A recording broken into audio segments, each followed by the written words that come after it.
Bahkan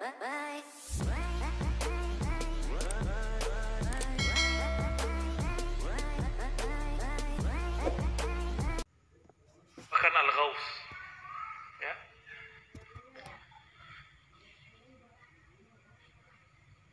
Maka beliau katanya, "Aina ma tuhdi huwa muridu alaik." Itulah kata-kata Nabi. Apakah aku tidak boleh bersyukur? Apakah aku tidak boleh berterima kasih kepada Allah SWT? Saya jelasin begini Pak, bukan saya yang pinter Pak. Jangan salah paham ya. Bukan saya yang pinter. Saya bisa menjelaskan begini karena saya dulu mau khidmah kepada guru-guru saya. Maka Allah kasih hadiah ini. Jadi ini hadiah dari Allah, bukan saya yang menghadiahkan ke Bapak. Ya. Maka nanti kalau ada yang bisa baca kitab, bawa kitabnya ke sini Pak. Jadi ngaji, lihat, walaupun terjemahan, baca aja. Siapa tahu ada umur, ya, bisa mengajarkannya, ya. Amin. Kalau enggak bisa ngajarin dia orang, dia di rumah kita. Siapa tahu, ya. Jadi gimana? Masih minta pahala? Saya malu meminta pahala kepada Allah. Ya. Pahala itu bahasa Sanskerta berarti balasan. Berani minta balasan dari Allah? Ibarat gini, saya minjem mobil Bapak, saya pinjam nih mobil Bapak hari ini, pulang-pulang bersih, terus saya bilang, mana bayarannya Mas? Ya, saya minjem, terus saya minta bayaran dari pinjaman itu, waras gak? Jadi sebenarnya banyak orang beribadah tuh belum sampai babul yakin. Kalau dibilang gak waras termarah Pak ya. Masa dengan cuma sholat 5 waktu, sholat tahajud yang berkabut itu, sholat duha yang kusut itu, terus kita berani meminta sesuatu balasan dari Allah Subhanahu Wa Taala. Itu orang nggak tahu posisi dia. Ya kalau bahasa kasarnya nggak tahu diri lah. Berarti dia belum sampai kepada kesadaran ma'rifat. Sholatnya baru sholat nafsu, belum sholatnya seorang yang bermakrifat. Dia nafsu mau dapat sesuatu, dia sholat. Moga-moga sholatnya memperlancar dia dapat sesuatu. Itu nggak baik ya.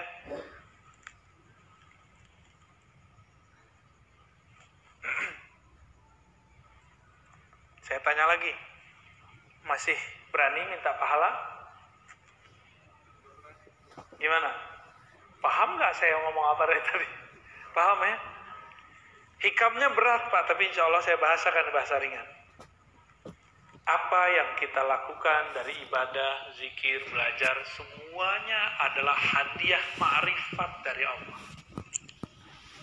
Karena itu hadiah darinya, pantaskah kita selesai menerima hadiah terus minta hadiah?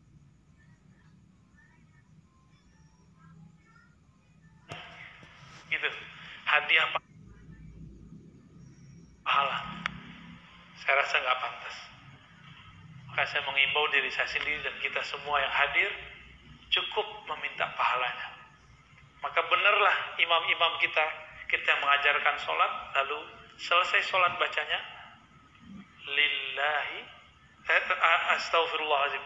Sebelum sholat membaca astaghfirullah, asyhadu an la ilaha illallah, asyhadu anna rasulullah, usolli fardal maghribi atau fardal isya'i, bla bla bla bla, belakangnya lillahi ta'ala. Itu wajar supaya nggak minta macam-macam ya. Kalau masih minta macam-macam berarti belum dapat ma'rifat, baru dapat amal gitu. Jadi kalau kita buat dua tuh model cara orang beribadah ya. Ini banyakannya pegangan nih Pak.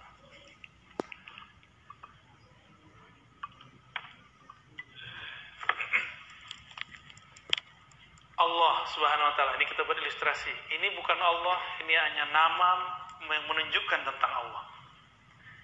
Allah menurunkan ma'rifat. Apa yang diturunkan? Biar kepalanya tengong dikit Pak. Ma'rifat. Bentuk ma'rifat itu apa? Ilmu dulu. Ilmu, apalagi ibadah, ya, rajin, kira-kira gitulah. Nah, ini muncul nih. Kepada siapa turun? Abdun, kepada hamba Allah Subhanahu wa taala.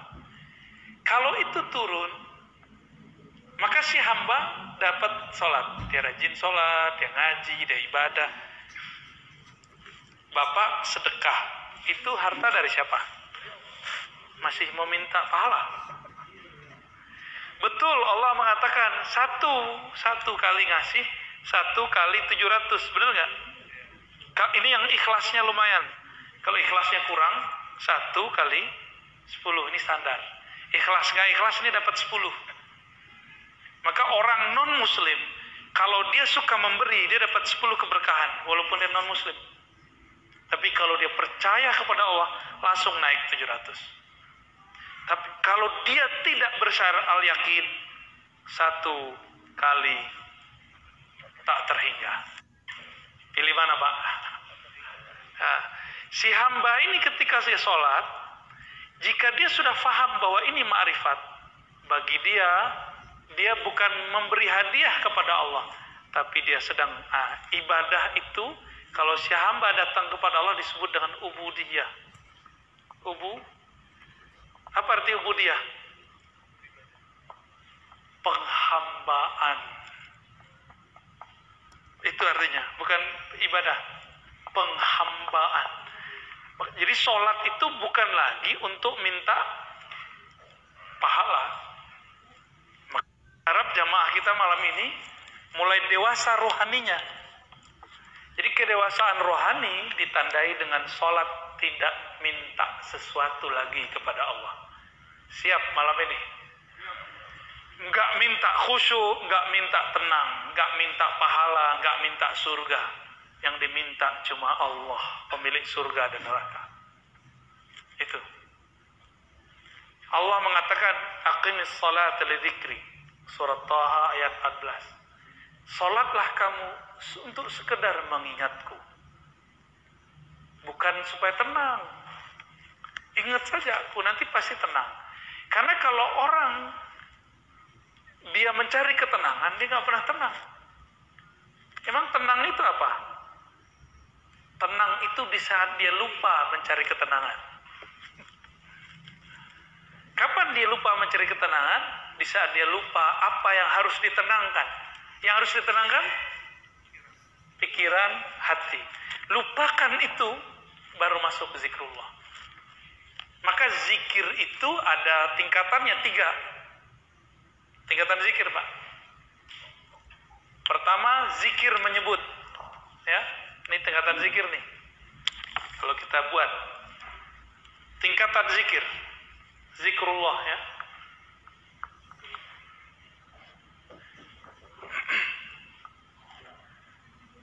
Nah, yang paling bawah itu nyebut.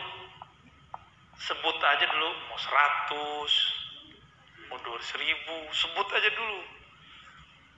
Lalu zikir tingkat kedua apa? Ingat. Nah, kalau ingat kolbu yang main. Ya, ini kalau ini di lisan. Kalau ini di kolbu. Kalau ini dia bahkan lupa dengan kolbunya. Nah, inilah zikir ruh. Zikir ruh itu ma'rifat. Mengenal Allah. Pernah nggak Bapak nyebut-nyebut seseorang, tapi kita belum kenal, baru tahu di sosial media. Ternyata dia di samping kita. Pernah nggak? Karena belum kenal. Ada orang udah kenal sama dia, biasa aja. Nggak perlu nyebut-nyebut. Ya, kita sebut-sebut dia. Ya. Bapak ini kalau sesekali ketemu orang, minta foto sama orangnya. Tapi kalau udah sering ketemu, minta foto nggak? Enggak, udah ada fotonya di kolbu. Ya, nggak perlu minta begitu.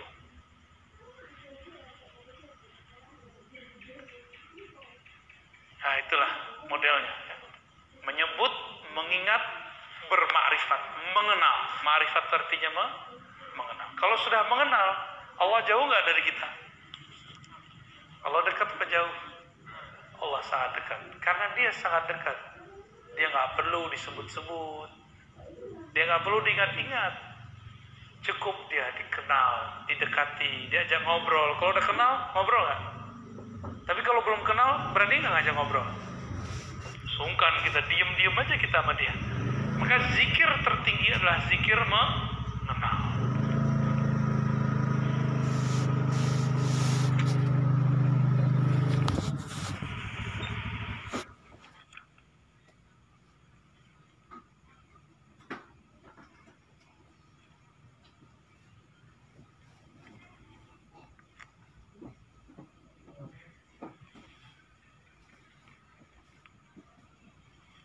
Ini ada beberapa penjelasan panjang ya. Tapi kalau saya bacain penjelasannya, hikmahnya nggak banyak dapat, Pak. Kita cukupkan ya. Hikmah baru aja lagi. Hikmah keberapa nih? 6. Udah 6 ya? 8 apa 6? Tadi 1, 2, sekarang yang ketiganya. Ya, hitung aja Pak ya. Tanawwa'at ajnasul a'mali litanawwu'i waridatil ahwali. Tanawwa'at, bermacam-macam jenis amalan. Ajnas, jenis. Jadi jenis itu dari bahasa Arab. Jinsun, jins. Pakai jins gak Pak? Itu beda lagi ya. Jins itu bacanya ya. Kalau ini jinsun, jim nun sin. Jenis bahasa Indonesia, genus dalam bahasa pengetahuan lama ya. Tanawwa'at, kenapa bermacam-macam amalan itu? Kenapa amalan itu nggak kayak malaikat? Malaikat itu yang sujud aja. Ada malaikat itu dia kalau ibadah dari awal penciptaan itu cuma ruku. Nabi ditanya, wahai Rasulullah, apakah zikir yang paling utama? Apa kata Nabi? Zikir yang paling utama adalah yang paling utama dibaca oleh malaikat di langit. Subhanallah wa bihamdi. Subhanallahil azim. Yang tadi Bapak baca ya. Subhanallah wa bihamdi. Subhanallahil azim. Jangan pakai terjemahan, pakai makna dari saya. Subhanallah, sungguh hebat Engkau ya Allah. Wa bihamdi, Engkau maha terpuji ya Allah. Subhanallah, subhanallah bihamdi, subhanallahil azim. Sungguh hebat Engkau ya Allah, Engkau maha agung ya Allah. Itu maknanya. Kalau kita menerjemahkan maha suci, kayaknya ada yang perlu disuci-sucikan. Emang Allah butuh disucikan? Enggak. Jadi terjemahan ini kan terjemahan masa lalu. Abad-abad tahun 1600, berarti abad 17 ya. Oleh Syekh Abdul Rauf As-Singkili, subhana itu diartikan maha suci. Ini harus direvisi, karena di zaman itu maha suci itu artinya maha hebat kalau versi kita sekarang. Nah, jadi harus diganti tuh istilahnya. Di zaman itu orang ngerti maksud maha suci. Di masa sekarang maha suci itu terjemahannya adalah maha hebat. Ya. Dari mana kita tahu? Bapak kalau ketemu orang Arab yang benar Arabnya, kalau dia melihat sesuatu yang menakjubkan dia bilang subhanallah. Gitu. Ya. Melihat yang cantik sekali atau gagah sekali itu dia bilang subhanallah. Gitu. Ya. Saking dia merasa hebat banget ini. Kok ada orang secakap ini gitu. Atau dia menyaksikan suatu kejadian yang di luar logika dia akan ngomong apa? Subhanallah. Itu orang Arab. Lain dengan Masya Allah, beda lagi. Mungkin nggak dalam semalam orang pindah kota tanpa pakai pesawat, tanpa pakai bus, tanpa pakai alat dari Jakarta ke Surabaya dalam waktu cuma sedetik. Mungkin. Tapi kalau terjadi kita bilang apa? Subhanallah, ajaib, ajib gitu ya. Ajib itu bahasa Arab, tapi ala Betawi Pak. Ya, bahasa Arab, tapi rasa Betawi. Ajib. Orang Arab juga bingung, padahal ajib itu dalam bahasa Arab tuh artinya aneh, aneh lu gitu. Di bahasa kita, ajib menjadi luar biasa. Maka subhanallah itu artinya sungguh hebat. Saya menganjurkan Bapak Ibu kalau nonton itu yang ditonton penemuan ahli-ahli ilmuwan kita mengenai darah, hebatnya jantung, dahsyatnya otak, satu molekul di tubuh. Aduh, kalau kita lihat itu tubuh kita langsung bertasbih lagi, Pak. Baik. Amalan itu banyak jenisnya karena pemberian Allah juga beragam bentuknya. Itu hikmah malam ini. Kenapa ada zikir subhanallah, ada zikir Allahu Akbar, ada zikir la ilaha illallah? Karena rahasia yang Allah mau beri juga beragam. Allah kaya atau miskin? Kaya. Karena dia kaya, maka dia ingin memberikan kita macam-macam hadiah. Bapak punya teman nggak orang yang tajir? Tajir baik hati, sering ngasih hadiah nggak? Kalau nggak pelit nanti, medit.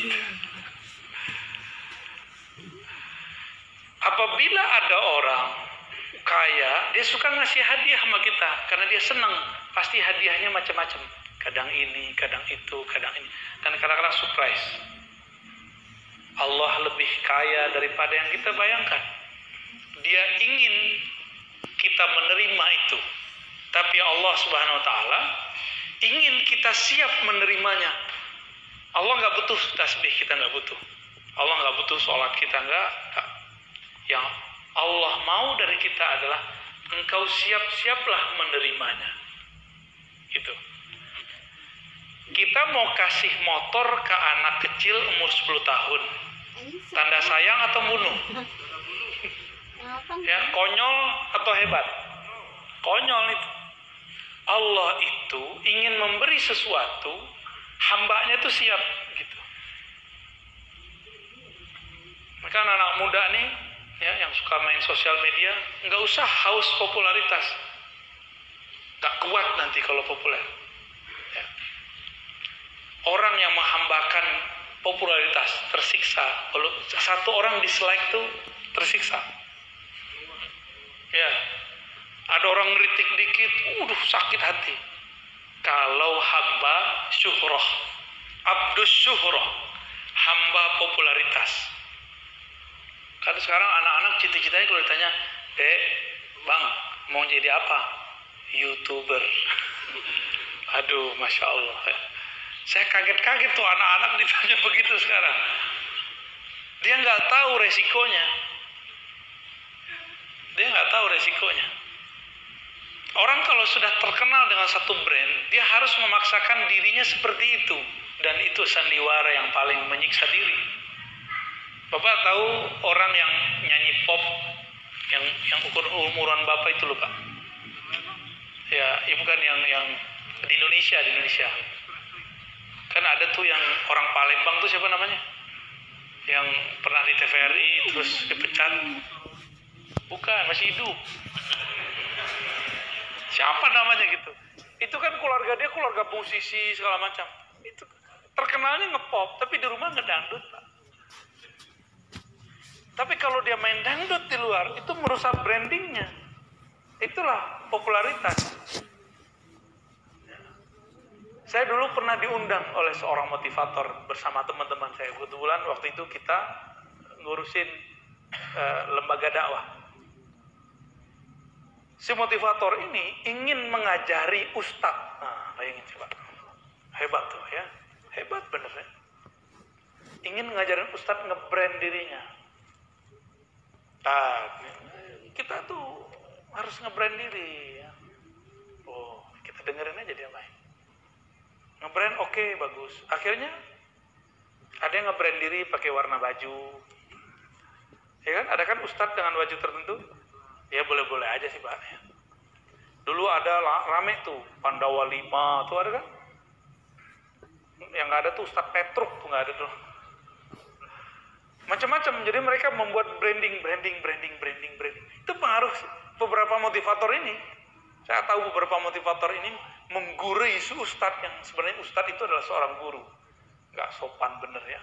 Mungkin niatnya bener baik, supaya ustadz ini punya kualitas hidup yang setara dengan para motivator. Nggak, ustadz itu jalan hidupnya beda. Ya. Terus terakhir dia bilang apa? Ustadz itu kalau ceramah harus memperhatikan sound. Terus apa lagi? Harus bertarif. Waduh. Itu teman-teman saya yang ikut rata-rata rusak karena sifat motivator. Ya, beda Pak, kalau ustadz tuh dengan motivator tuh beda. Ustadz tuh dia ngomongin Allah sama akhirat. Walaupun dia butuh duit, dia nggak boleh ngomong. Ya, nggak boleh dia ngomong. Itu brandnya tuh Allah. Semua brand itu Allah udah. Jadi nggak usah si ustadz tuh kemudian harus di brand dengan warna baju, di brand dengan biar terjaga brandnya, kalau datang harus mobilnya bagus. Nggak mesti. Kalau ada rezeki ya beli mobil, kalau enggak ya apa adanya aja. Ustadz tuh harus pakai baju tertentu, serban tertentu, ya salam, itu nyiksa diri. Apakah dengan miring sedikit begini ilmunya berkurang, Pak? Nggak ada urusan. Kok Pak ini dimiringin dikit, enak merubah? Nggak berubah ilmunya. Kalau emang ilmu ada di dalam akan berubah. Saya datang ke sini pakai sarung, pakai gamis. Bapak karena udah kenal, Bapak biasa aja. Ya kan? Karena saya juga biasa, Bapak biasa juga kan? Saya datang sebagai orang biasa, nggak pakai tarif-tarifan. Bapak santai kan? Kalau nggak Bapak deg-degan juga Pak. Itu udah bayar nih, udah panjer nih. Deg-degan juga. Maka di Quran, di surat Yasin itu jelas kalam Allah. Ittabi'u man la yas'alukum ajra. Ikutilah orang yang tidak minta tarif. Mereka lah orang-orang yang dapat hidayah. Kalau bahasa Imam Malik, wa ma lillahi baqiyah. Suatu karir, karya, kinerja, dakwah karena Allah pasti kekal. Kita ini gak ada yang sempurna Pak. Tapi kalau kita nempel kepada Allah, sempurna jadinya. Semua kita punya dosa, tapi kalau kita nempel kepada ampunan Allah, kita diampuni oleh Allah. Salat kita nggak ada yang bagus, tapi kalau kita nempel kepada ridha Allah, Allah akan baguskan salat itu.